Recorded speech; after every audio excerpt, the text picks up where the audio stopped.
Welcome to the Dream Plan Start Grow Show, where the goal is to provide you tips and tools to create and execute your business plan for success. Welcome to the Dream Plan Start Grow Show. My name is Allison Turner. I am your host. The purpose of this show is for me to interview other entrepreneurs on how they got their start, what challenges and successes they've had over their career to help someone that maybe wants to start a business or who is early on in business get ahead. Today, I'm excited to have with me Ken Walls.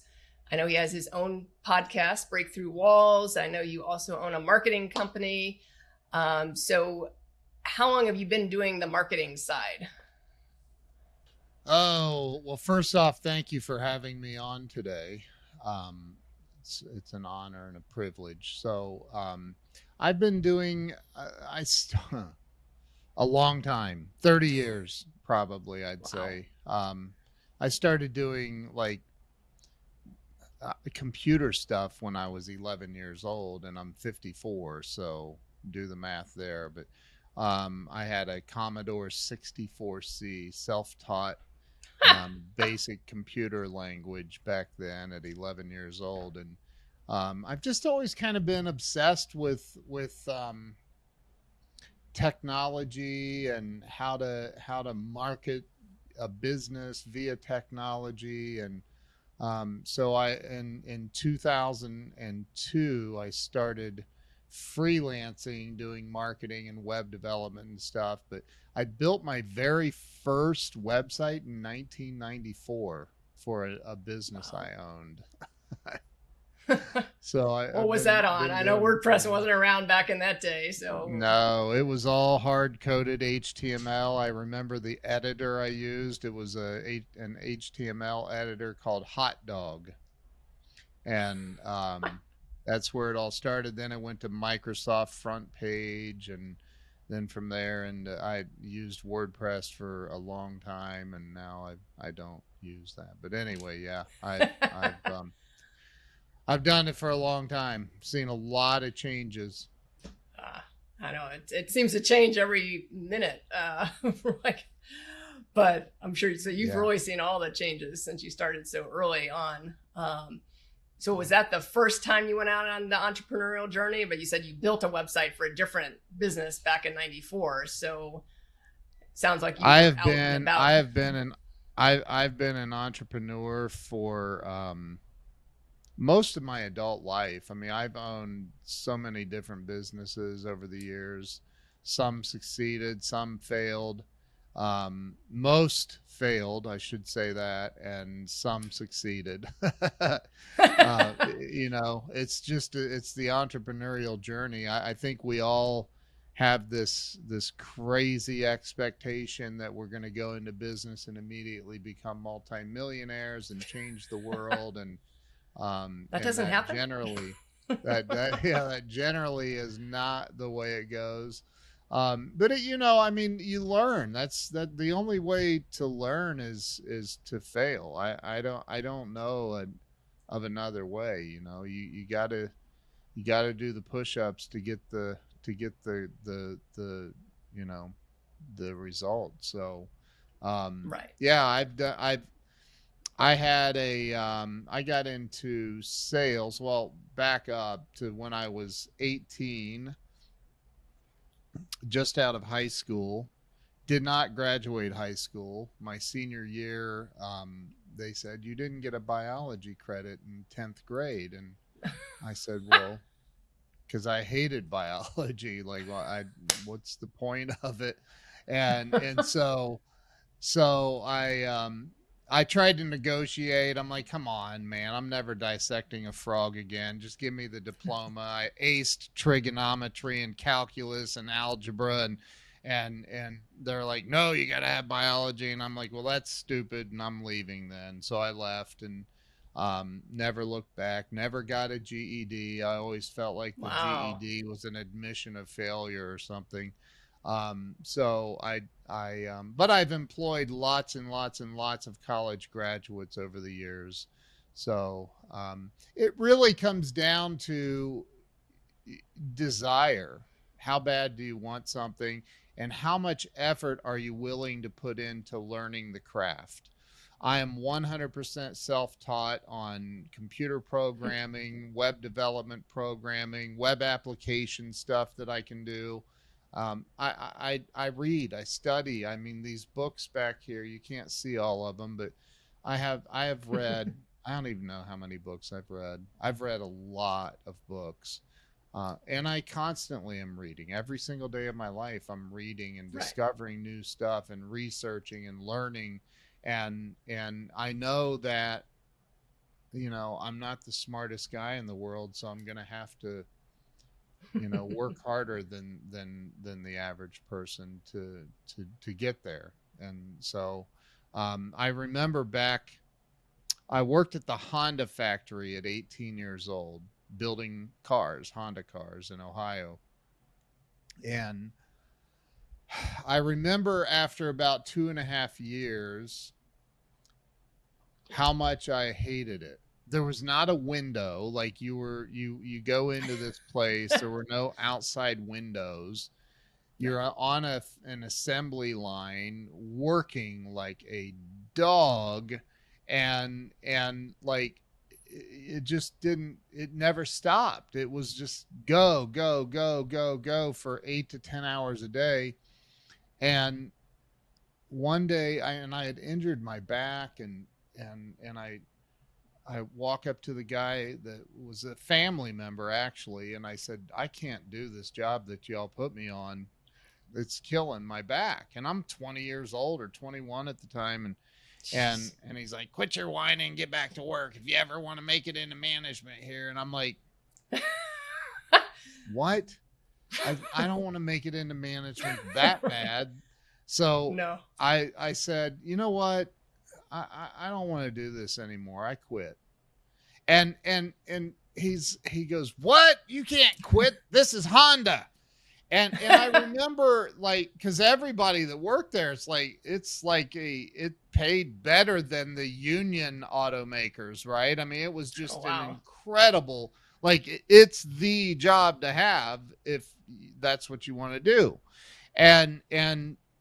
And I literally said, nope, I'm done. This was lunchtime, and I walked over to the time clock, and I clocked out. And that is the last time I punched a time clock in my entire life, and I'll never punch another one. And I walked out, and I got into sales. And about a month later, after I've been working my butt off, I realized how little I knew about selling. And I realized that I was going to go broke and starve to death if I didn't learn how to do this. Right. So I started studying Brian Tracy and Zig Ziglar and all the guys. And slowly but surely I started becoming better and better and better at selling.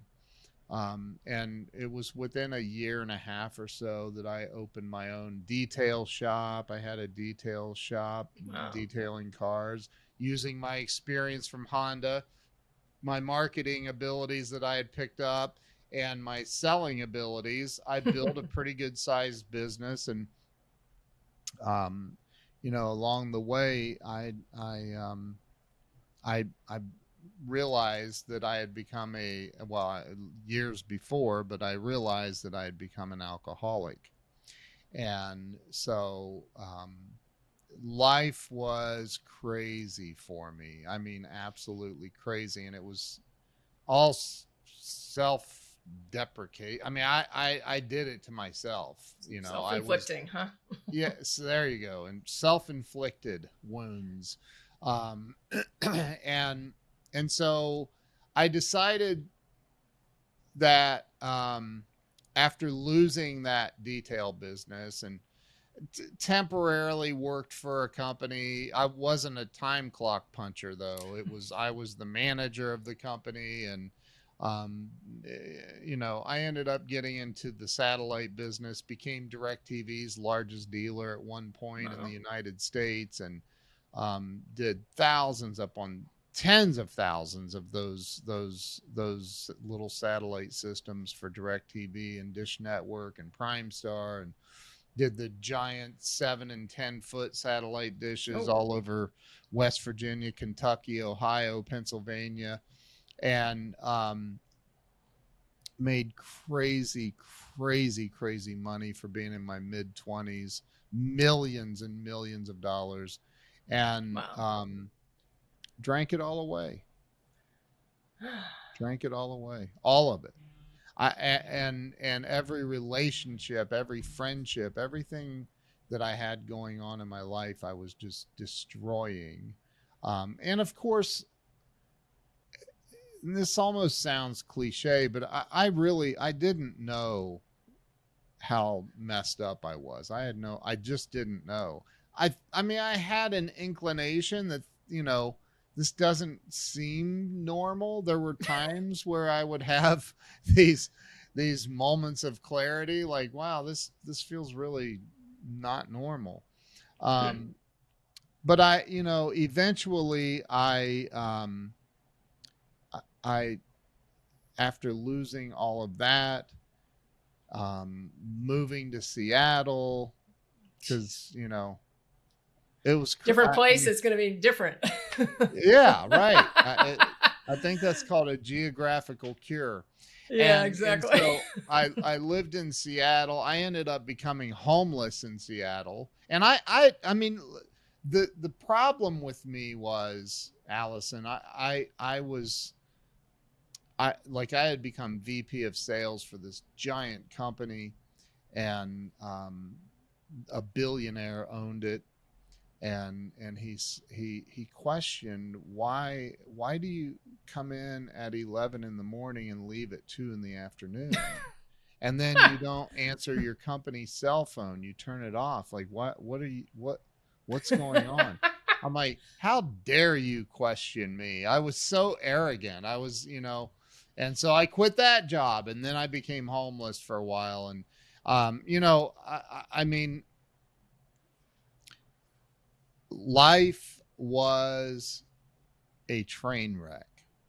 And no matter what I did, I mean, I was always really good at selling. I was always really good um, at communications, Hmm. but not when I was drinking, which was 90% of my day drinking.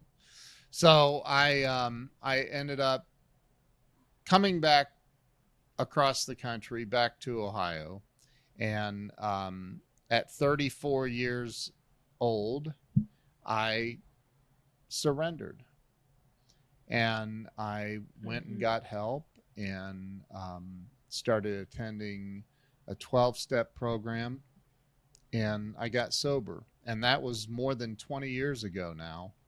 And by the grace of God and a lot of hard work, I've not had a drink or anything since then. But, and I know a lot of entrepreneurs that go through similar things, very similar things.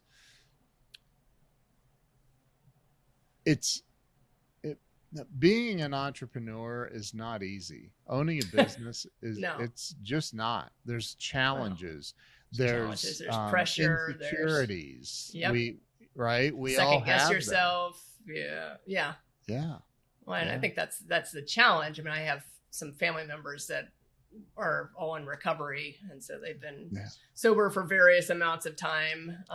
Some were alcohol, some were alcohol and drugs, and I the youngest one that's still out there on the streets somewhere, doing something. So hopefully Yeah. she makes it. But I know just that is obviously a challenge unto itself. But put that together with trying to run a business and sell for the business, fulfill services for a business. I mean, that's a train wreck waiting to happen and Yeah. happening.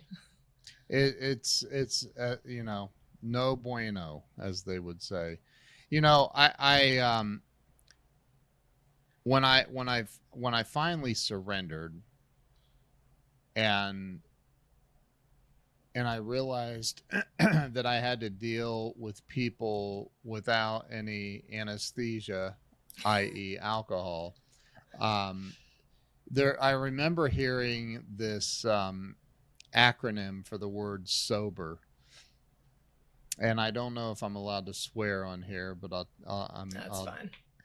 The acronym for the word sober, to an alcoholic at least, is son of a bitch, everything's real. because all of a sudden it's like, oh my God, I've never dealt with these feelings and these emotions and dealing with people without some Crown Royal in your gut. Like that, how do you do that? And so I had to relearn life, and I had to relearn my existence, and I had to, for the first time in my life, I had to learn who I was. Like I yeah, I didn't. Says that they, like, whenever you started drinking, from like that's your age, like your emotional age, I guess. So Yeah, like if you stopped at 34 but you started back in when you're 18 or whatever, like younger. that's the, yeah, I mean that's the Yeah, emotional age that you are yeah. from that whole journey. So you're not 34, you're back in the teenage years. So 8. I was 8 eight when I started. eight 8. How did you drink that? By Really? the time I was 13, I was a full-blown alcoholic. Wow. So Insane. I have a 17-year-old and a 12-year-old daughters, and I think about them and I think, "Oh my God. I was their age when I was, being so foolish." But you go through life, and I believe that there is a power greater than all of us that somehow saw fit to have me survive. I don't know why, right. because not everybody does. In fact, it's a very No. small percentage that actually survives. But Mm-hmm. I think that when it comes to the business side of things, again, when I got sober, I mean, I was unemployable, and not Right. because of the bad things I had done, which I did plenty of those, but more because of my mindset, my attitude, and it's still the same today. I'm not employable in the sense of I can't work. I just can't work for somebody else. I've tried, and it never works out. Doesn't work, huh? No. And most really good and successful entrepreneurs are similar. Like they just are not employable for whatever reason. And so I got sober in 2002, and like I said, in 1994, I was, I had my own website I built for my direct TV business, my satellite business. And then I was like, this is so cool. And so I'm like, I'm really getting into websites and what was possible and e-commerce and all of this stuff. And I was like, in 2002, I got sober, and then I became homeless, sober, and I had to live with my first AA sponsor, and I was like, what am I going to do? I didn't have a car. I lost my Wow. Mercedes, got repoed, both of my Mercedes. I had lost my ex. She was like, get out. And I lost all of this stuff, and I was down to nothing. And he's like, dude, you can stay at our house and blah blah blah. And he sold cars for a Mercedes dealership, and his wife was a realtor, and she was being held hostage by these web developers that wanted like $10,000 for some change or something. And I said, well, that's Jeez. stupid. I can fix it. And she was in tears. She was really upset. And I said, I can take care of that. I'll just, recreate the site and put it up on a new domain and blah, blah, blah. And she's like, really? And I go, yeah. And she goes, how long will that take you? And I'm like, I'll probably have it done by morning. I'll work on it overnight. And she's like, right.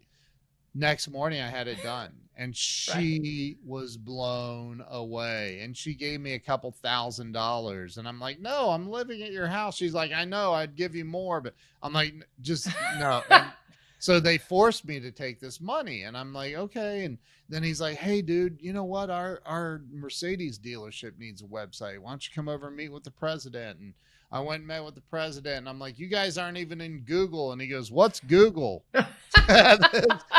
In Google. 02, right?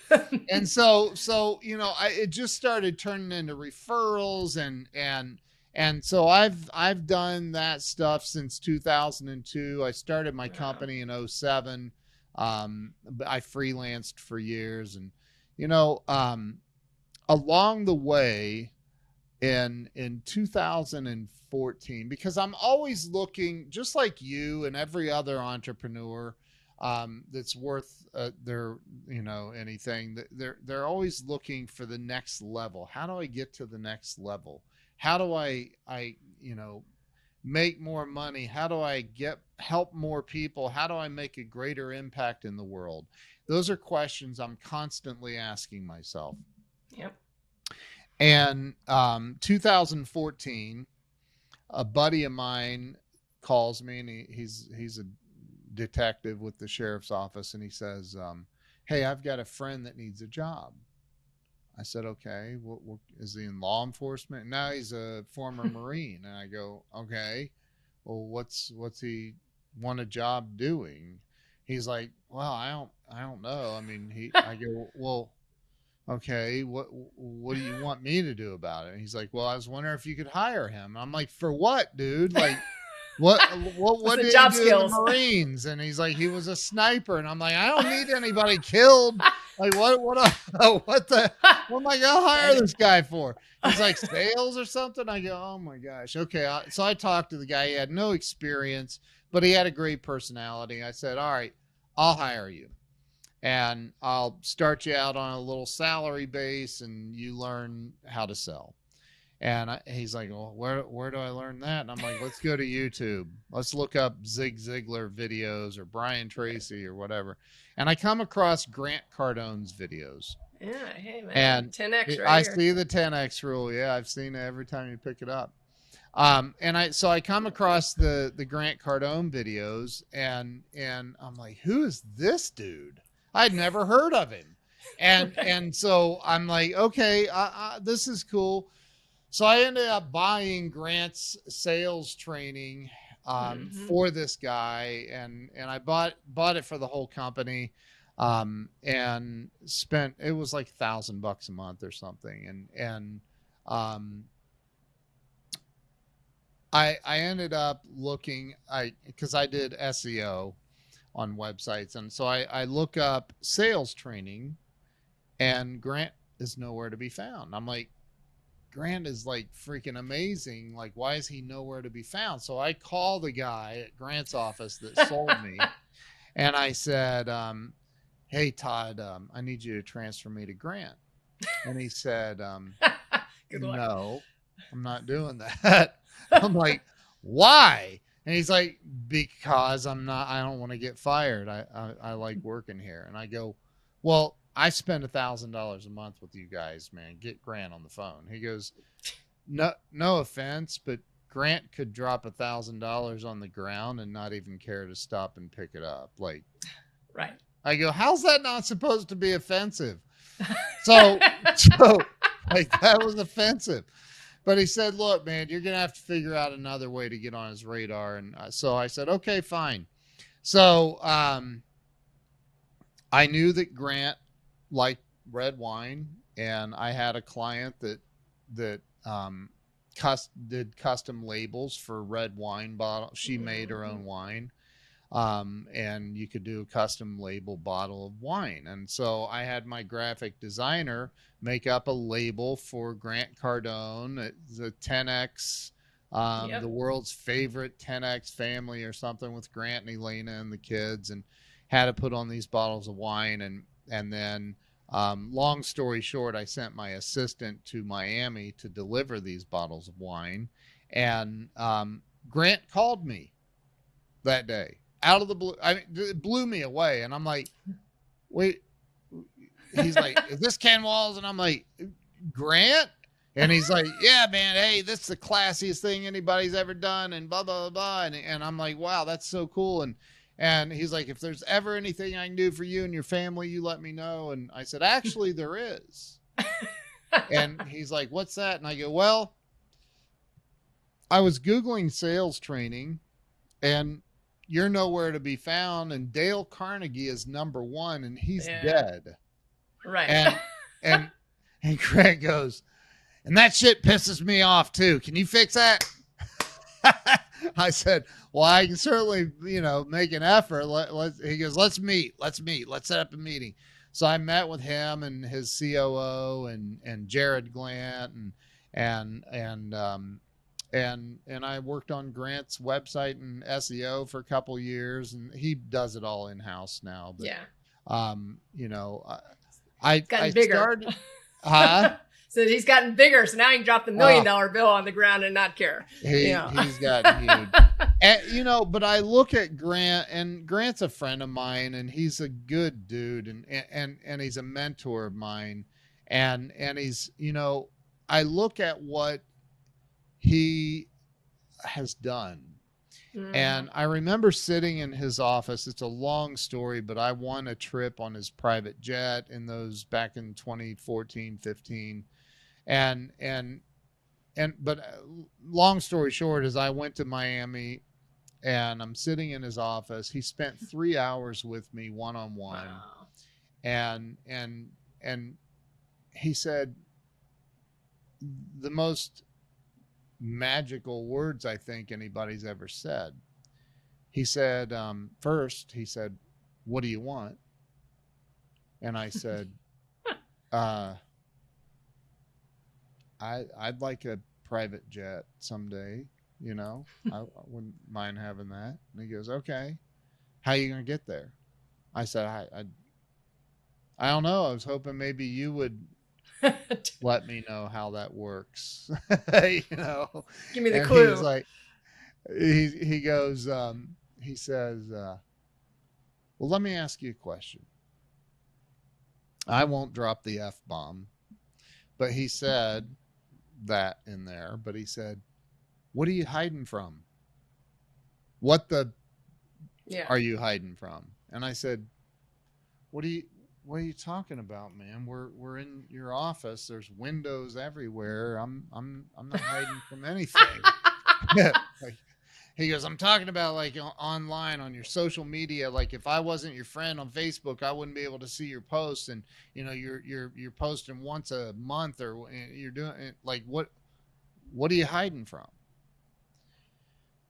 I go, I'm not hiding from anything. He goes, you're hiding from something. I go, no, I'm really not. And now remember that, then he was only worth, and I said only, he was only worth 100 million back then. Now he's a billionaire. Right. But I look back then, and I was hiding. I was scared to death. I was terrified to go live. I was terrified to post too much on social media because people might complain or unfollow me or unfriend me. I was terrified of all the things, right, that we're all afraid of. And I was terrified that a client might go, dude, why are you posting so much stuff? Like, you got to stop. I was terrified of all that stuff. And the story that Grant tells from 2010, I think, or 11, a guy walks into his office, Grant, we're losing followers on Twitter, man. It's bad. It's bad. It's bad. You never go to Grant with a problem, by the way, unless you have a solution. Right. Like, you got to have a solution. He goes, why are we losing followers on Twitter? And, well, they say you're posting too much. And he's like, well, how much am I posting? You're averaging like 9 or 10 times a day. And he goes, okay. So tomorrow, what we're going to do is we're going to post 30 or 40 times. Right? And we're going to do that every day. And the guy's like, but I just told you he goes, I know what you told me. Those aren't my customers. They aren't buying from me. I don't let them go. They'll come back. Yeah. And you know what? He's right. 1000%. Yep. He is right. And so when we decide that, you know, I'm not going to live in the shadows anymore. I'm not going to hide my candle under the bush. And I'm not, you know, that the biblical, the Christian Teresa of song. Avila. Yeah. So I'm like, so many people own a business that they're not all in on, and they don't even realize they're not all in. Right. And that was me. Yeah. And so I when I left Grant's office that day back in 2015, I think, I remember I stayed literally 2 blocks from his office, right on the ocean, in this hotel. And I went down the elevator. It was when he was over on 6th Street and was on the 6th floor of this building. I went down the elevator with Captain Ryan, the pilot of his jet. And we went out of the building together, and Ryan was going next door or something to get a bite to eat. And we were talking, and I vaguely remembered that. I don't remember what we talked about. It was just cordial stuff. And you know, then he said, "Oh, that was great meeting you." And I went on and walked to my hotel. I get to my room, and I couldn't wait to get to my room, by the way, because I wanted to go back into hiding. I did. I was like, what just happened to my life? Like, I left there so inspired, yet not even knowing what the hell just happened. I did not know what happened. All I remember is I had a phone and I had Periscope, and I had to go live. And I went live, and I went, I have no idea what just happened. I don't know what just happened, but my life completely changed. I don't know how it completely changed yet, but it changed, and it changed a lot. And people were like, what'd Grant say? What happened? And I'm like, I don't even know. I can't tell. I don't know. I don't know, but it changed my life. And so that was in 2015. And I had a show on Grant Cardone TV for a few months. And, you know, I had just all kinds of stuff I've done. I don't even know how many live streams with Grant, him and I together. But I've now done over 4,000 live streams. Wow. I've interviewed more than 500 celebrities and entrepreneurs on my show, Breakthrough Walls. And I started that show in 2017 or 18, somewhere 17. 18. But I'd never stopped live streaming. I just decided that I was going to interview people in 2018, I think it was. And so I now a year and a half ago or so, Facebook reached out to me and said, "Hey, we went through your account and it looks like you're qualified. We'd like to verify you." And I'll never forget getting that email, because I have a fan page with 75,000 followers, and I have my personal page that, 10,000 followers, 5,000 friends, and I'm not saying that to brag in any way. No, I promise you, I'm not. It's just, it is what it is. But I had tried to get my fan page verified, and they kept saying, "No, you suck." Okay, they didn't say it like that, but it felt like that's what they're saying. Right. And so when I get this email, I'm like, this is spam. Come on. We all get these emails. I'm not buying it. Don't click on anything. Right. And then I go over to Facebook, and it was an actual message on Facebook from Facebook. And I was like, no way. They're serious. They said, all you need to do is verify that by sending your driver's license to us, and we'll verify you. And I'm like, finally, my 75,000 followers, they're going to verify it. That wasn't the account. They wanted to verify my personal page, which is even more difficult to get verified on. And so they verified my personal page, and they consider me a media personality now because I've done so many interviews with now high profile celebrities, and it's just been unbelievable. Amazon reached out to me and asked me to be in their influencer program. So I'm an Amazon influencer too. And I'm verified on Twitter now. And I like all of this stuff has happened as a result of getting my foot off the brake, metaphorically, and stomping on the gas. I remember I was going through this huge shift in employees in my company because of some cancerous people that were working for me.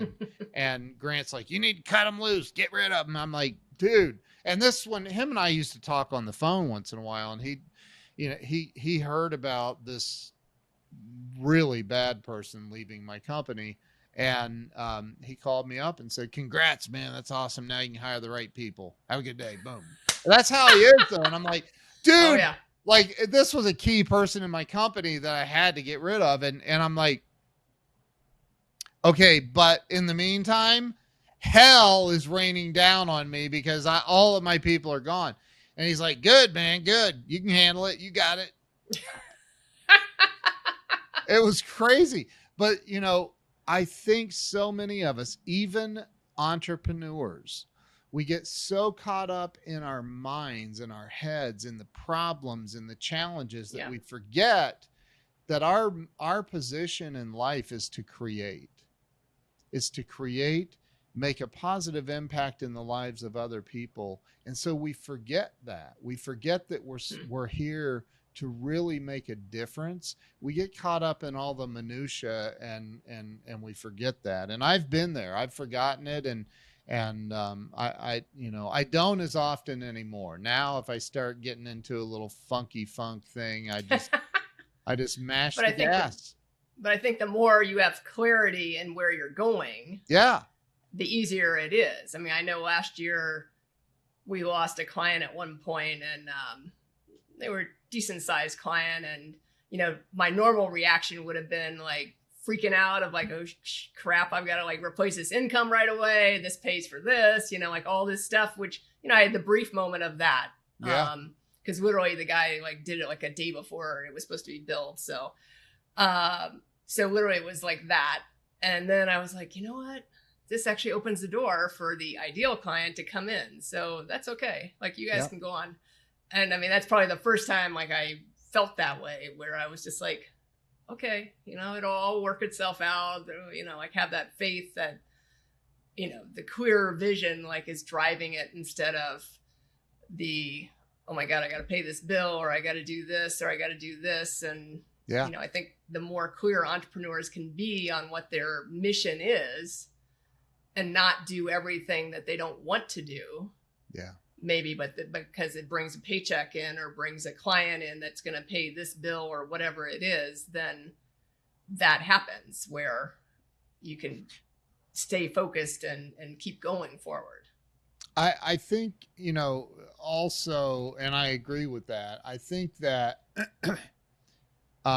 if we remember that, Grant said to me one time, he said, because I was going through some serious shit back then. And he said, my mom used to tell me, Grant, when you're going through hell, you got to stomp on the gas. And sometimes we go through these challenges and we forget, like, for example, when the economy starts twisting and turning, which it always does. I mean, we live in a cycle that it's just the way it is. People, companies, businesses, one of the very first cuts they make is marketing. Which is one of the dumbest ass things you can do as a business owner. It's like, oh, things are going bad, I got to cut back on marketing. No, like, you got to stomp on the gas, man. And I'm not saying you need to pay a marketing company. You should, if you really want, if find a good one and pay for them, but I mean, do something. Don't Right. stop.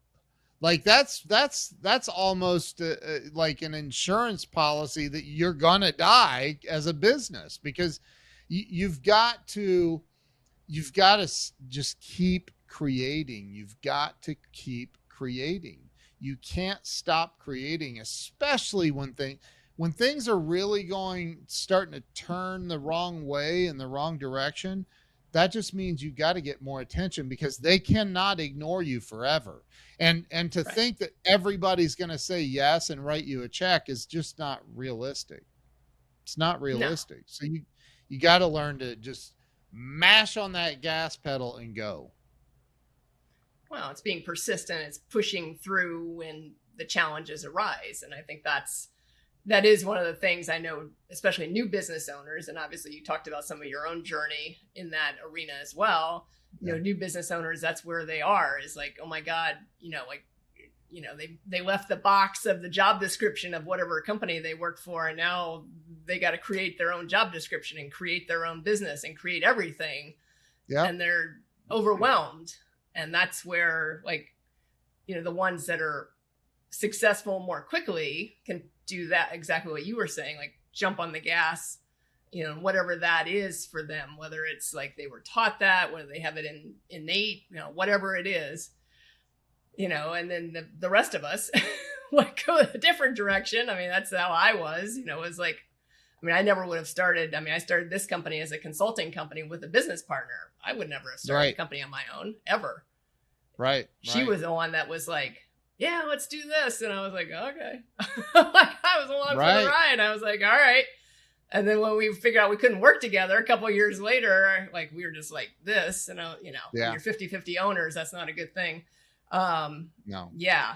She left, and I was like, shit, she's the closer. What do I do now? Because I was the person out networking, and she would close. And I was like, I don't know how to sell. What the hell? I was like, well, I better figure this out pretty quickly, because otherwise I'm not eating.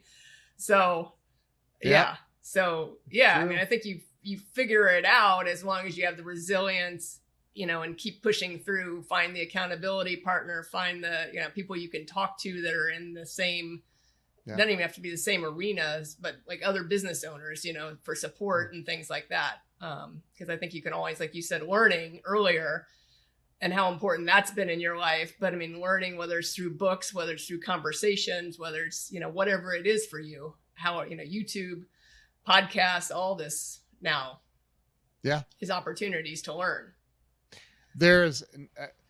I just interviewed somebody on my show this morning that has over 500,000 subs on YouTube, 680,000 subs on TikTok. And he's in video marketing, and he said it. I've said this before. There's never been a better time in the history of mankind to really, really make a splash in this world. We have all of these free tools now with AI, like Chat GPT and all the other stuff that's available. Right? There's never been a better time in the history of the world to really make something out of yourself or your business. And that's the other thing, with the AI stuff. Austin, the guy I'm talking about, said this morning, he said in the next year, it feels like in the last 5 to 10 years, we've grown as a society technologically. It feels like we've just super expanded in the last 5 years, right? In the next year, multiplied the last 5 years times 100. Right. It's going to be so exponential that we can't even fathom. I watched a video by Alex Hermosi the other day about the AI stuff, and it's like, if you're not paying attention, it's going to run right over you. You're not going to exist as a business if you're not learning how to utilize these tools today. Yeah, I was in a networking group yesterday morning at the chamber, and someone brought the AI stuff up. And I said, oh, Chat GPT. And he's like, yeah. And I don't know if anyone else in the room knew what the hell. I mean, no one actually said like, what is it? What are we talking about? Like, but I think it was very quiet. So he's a tech guy, IT person. And, so the two of us knew what the hell it was, but I'm not sure anyone else in the room actually knew what it was. But well, I'll say this, they will. Yeah. And hopefully it's not too late when they find out. Chat GPT was just released November 30th of 2022. So it's not even a month and a half old. No. And right now it's free, but there's so much coming. I mean, yeah, we're at like you go to Chat GPT, which is, and for anybody listening or watching, AI is artificial intelligence. And what they've done, I forget what the number is. They've studied something like 680 million hours of conversation, real human conversation. And it's learned that conversation. It's learned all of this stuff, right? And you can go to it and say, write me an essay on blah, blah, blah, whatever it is. It does, like anything. You can literally, now it will not do offensive things. It won't, but it's unbelievable. Write me a 10-step business plan on how to market my flower shop business, or, right. It'll literally, I think you probably know, it writes code. It'll program. Yep. Like I needed some CSS code for something the other day for a website I was working on. I went to Chat GPT just to see it. It spit it out instantly. All of the code I needed. Try that. It's unbelievable. It's freaking unbelievable. It'll write HTML code. It'll write everything. Python. It writes everything. Wow. So like and people are not paying attention. I've said this so many times. There are so many people asleep at the wheel of their own life. So many people are born into this world and they never actually live. They just exist here and then die. And that's sad to me. My purpose in life is to wake people up to their true potential. Oh, that's great. Because I think, like when you have that purpose and that driving, whatever it is for you, I mean, then that surrounds everything and impacts everything that you do. I mean, and that again gives you more clarity. That gives you, you can say yes and no. I mean, I just finished that book you recommended, Be Your Future Self Now. Isn't that crazy? Yeah. And, I mean, he talked about one of my favorite YouTubers, Mr. Beast, in the beginning. So I love Mr. Beast. Yeah. We talked about Mr. Beast on my show today. Yeah. Yeah. No, I know. Like some of the stuff he's done, I'm just like. But let's talk about that for a minute, Allison. Let's talk about the Mr. Beast. Mr. Beast just started. Yep. He just started making content. And if you go back to his first year or 2 or 3 of making content and videos on YouTube, it's awful. I mean, his content is terrible. Right. Now, he's arguably the best YouTuber on planet Earth. His editing on his videos, the way he keeps you engaged in his videos. Yeah. If I see a Mr. Beast video and it's 20, 30 minutes long, I'm like, oh my God, if I start watching it, I know I'm not going to stop. Like, because he just keeps, but he started first. He sucked first. He was willing to suck first. You've got to be willing to say, you know what? I have a phone. I'm just going to go live. I'm just going to do this. And I know I'm going to suck, but that's all right. I'm going to do it anyway. Right. Yeah. I mean, just learn from the mistakes. Yep. Keep improving. Yeah. I mean, I had somebody on my podcast, like, he was like my second guest on, and he's a local realtor here. And he started going on YouTube, and he does like Palm Beach County videos on like parks and different neighborhoods, all this stuff. Yep. Before it was fashionable for realtors to do it. So he probably started 5 years ago, I think, 2017.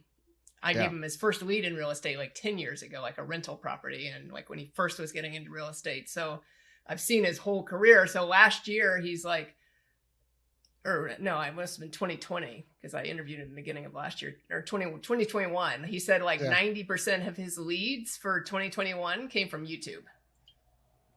So, you know, and he's like, and my price range went way up. He's like, as before I was selling houses, you know, before the pandemic that were, you know, $200,000, $300,000, $400,000. And obviously our price range has jumped in this area, but now, you know, I had cash buyers coming in from Canada coming in and wanting to, you know, they're like, oh yeah, we got a couple million, like we need a house like that, you know, because they're seeing his videos that he was doing consistently over all this time. And he's like, it took this many years to get here, you know, and he started to tweak them, and he's bought better equipment. He's bought, you know, he edits his own stuff. So he's improved his editing. So just like you said with Mr. Beast, obviously Mr. Beast is far bigger, but you know, it's this, you know, his niche is a little bit smaller, but it's still the same thing. It's like, you got to start, you know, and all his realtor people around him were like, what are you going to do video for? Like, you don't want to do video, you know, you don't need, that's a waste of your time. And now, you know, now they're all doing video, but they're 5 years behind what he is. So, but and again, yes, you're right, but they still need to start. They still need to keep going. Well, when I had John Lee Dumas on my show, John Lee Dumas from Entrepreneurs on Fire is in the top 5 to 10 podcasters in the world at all times. And John said, how many of these have you done? And I said, you're like number 320. And he goes, dude, that's crazy. That puts you in the top 1% of all podcasters in the world. And I said, but my podcast isn't in the top 1%. He said, you are. And I said, what? And he goes, most people give up before they ever get to the 50th episode. They give up. And he goes, the fact that you've done now I've done over 500, but you know, like, I'm not quitting. In fact, I'm increasing. I'm pushing harder now. And because I know that this works, all you have to do is create content. Give your stuff away. Tell people, here's how I design in Canva. This is how I fix your plumbing. This is how I sell a house. This is how I make these beautiful flower bouquets for a flower shop. It doesn't matter what business you're in. Put out content showing what you do, and people will come to you and they'll buy. Even though you told them how to do it on their own, they're still going to come and buy from you. And people do not get that part. You get that part. The world is your oyster. Yeah, I mean, the more you give, the more you get. That's right. That's just the karma thing there. So you know, it's interesting because you've done that many episodes, and someone I follow, he goes live at 5:30 in the morning. So Glenn Lundy, I don't know if you've ever heard that name. He just won Grant Cardone's best speaker contest down there. And I ran into him on Clubhouse. Like when I first went on Clubhouse, that was the first show I went on, was his Clubhouse room, which he has over 100,000 people in. And that's how I heard of Grant Cardone. Like, I had never even heard of Grant Cardone, even though I live like 60 miles north of him. And I'm like, what have I been living in, like a hole or something? Like, where have I been? Yeah. Grant's a beast. Yeah. But that was interesting because, you know, and he finished his 1,000th episode, and he started doing this, you know, he's like, I started in my closet, you know, because I couldn't wake my kids up. And Glenn was on my show. Oh, was he? Yeah. I know he's great because that's my motivation to get up early. Is like, I listen to him when I'm on my walks at 5:30 a.m. That's awesome. So if he's not on, I'm like, okay, I still got to get up and like listen to something else. Yep. You know? That's awesome. Yeah. I mean, you know, we all need inspiration. We all need that. And if you're not looking for it, my gosh, what are you doing? I don't understand people that aren't seeking out inspiration or getting to the next level. I can't relate to that. No. I mean, it's a weird mentality. I mean, I don't, you know, and obviously those aren't necessarily the entrepreneurs that are not seeking it out. Those are the people that you need to work for you. But then those aren't the best employees either, because you want the employee that's actually going to treat your business like their own business. Yep. And there are those out there that will do that. I mean, that's what I felt I always was like as an employee. I always felt like I would treat, whatever the business was as if it was my own business. Like that's what my standard was. But there's so many that you're like, that I worked with that I was like, oh my God, like really? Yeah. There's some people out there that, again, those are the best employees to have. But yeah, I'm like you. I always like, I'll treat it like it's my own if I'm working for someone. Yeah. Yeah. So. But I mean, there's just so much of, and some of the younger generation. I don't know how you're younger. I mean, I know your one daughter. I don't know the older daughter, but I know Sabrina, Jack's daughter. I'm just like, come on.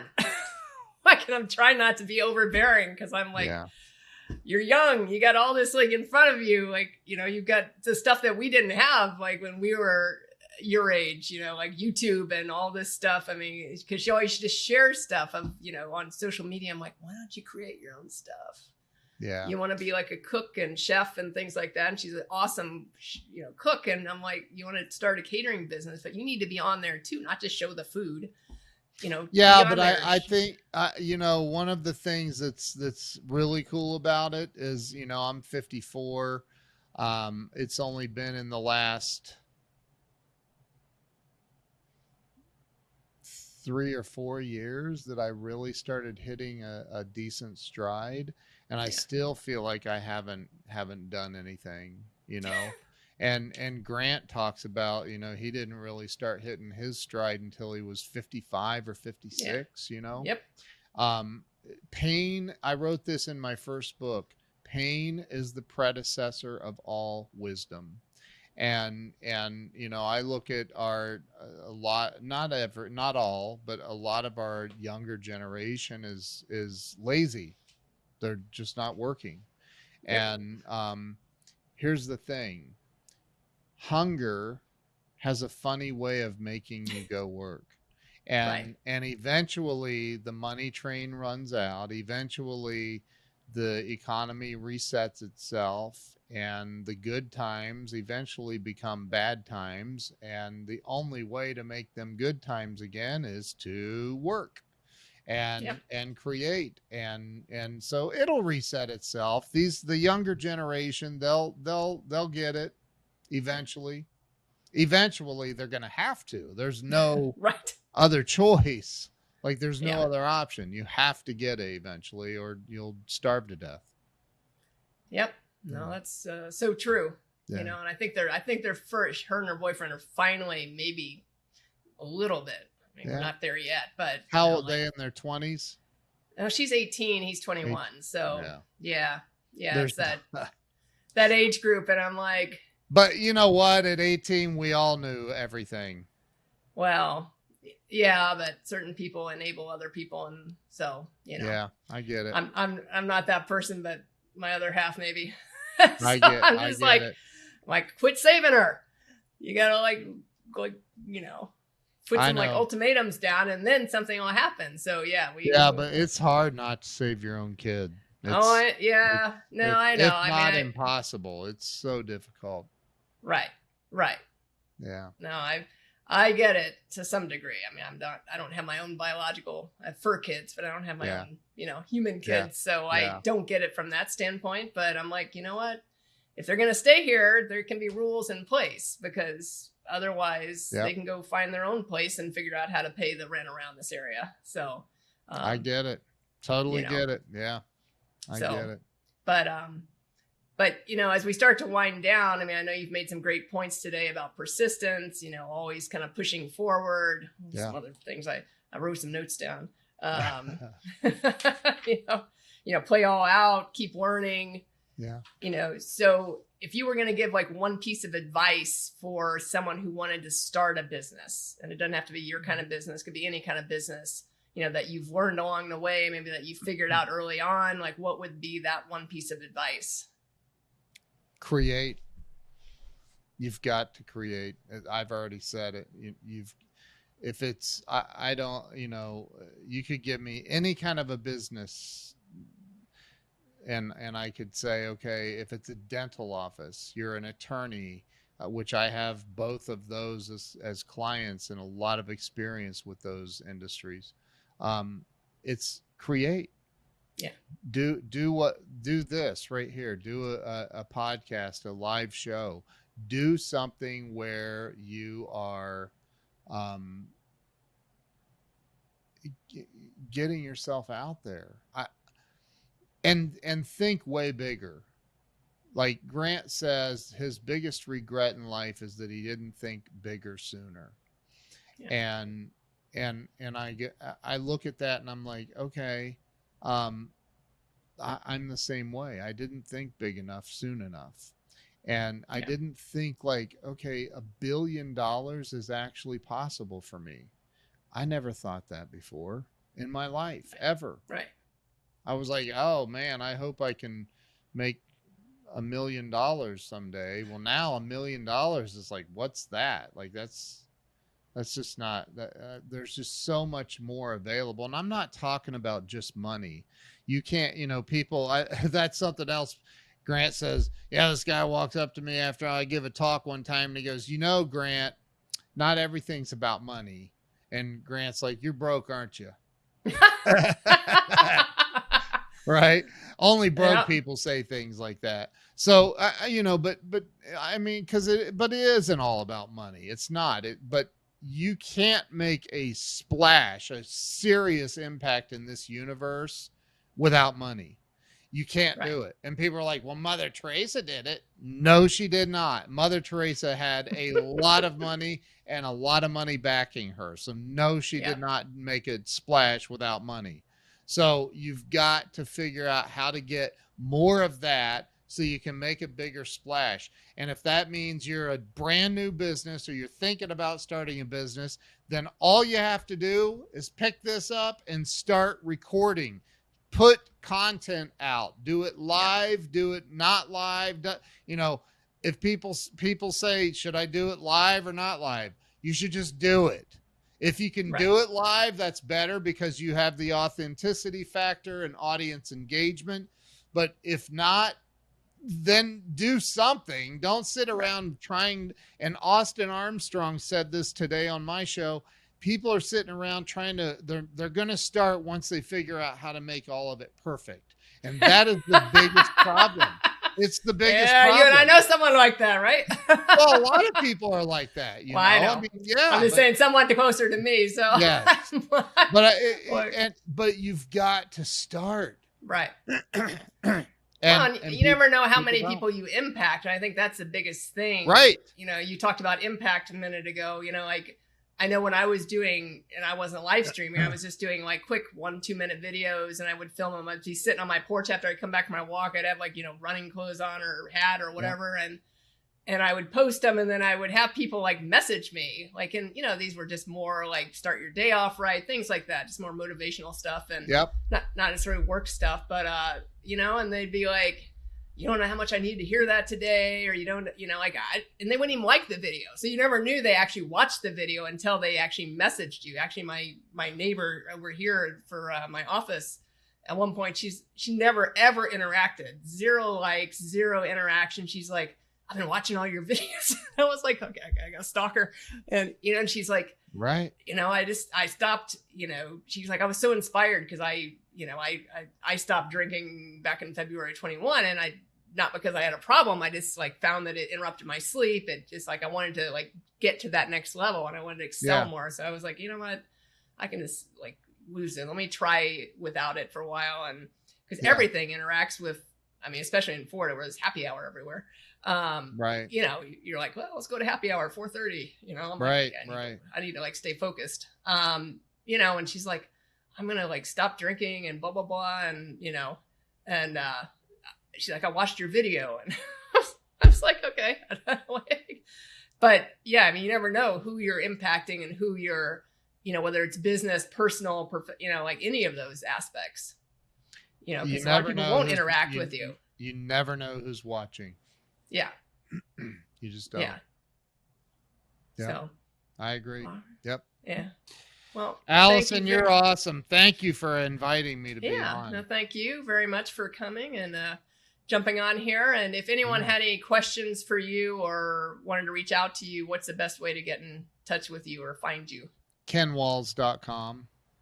The easy way. KenWalls.com. Yeah. I mean, that's all of my social media is on there. Every way to contact me. Yeah. All right. Perfect. Thank you, Allison. Again, thank you for joining, and thank you everyone for watching today or listening. Again, my name is Allison Turner. I'm the host of Dream Plan Start Grow. If you have any questions for me or you're looking to start a business, I do offer a complimentary consultation. You can jump on my website, dreamplanstartgrow.com, and sign up for that. And I look forward to helping you soon. Thanks for tuning in to the Dream Plan Start Grow podcast with Allison Turner.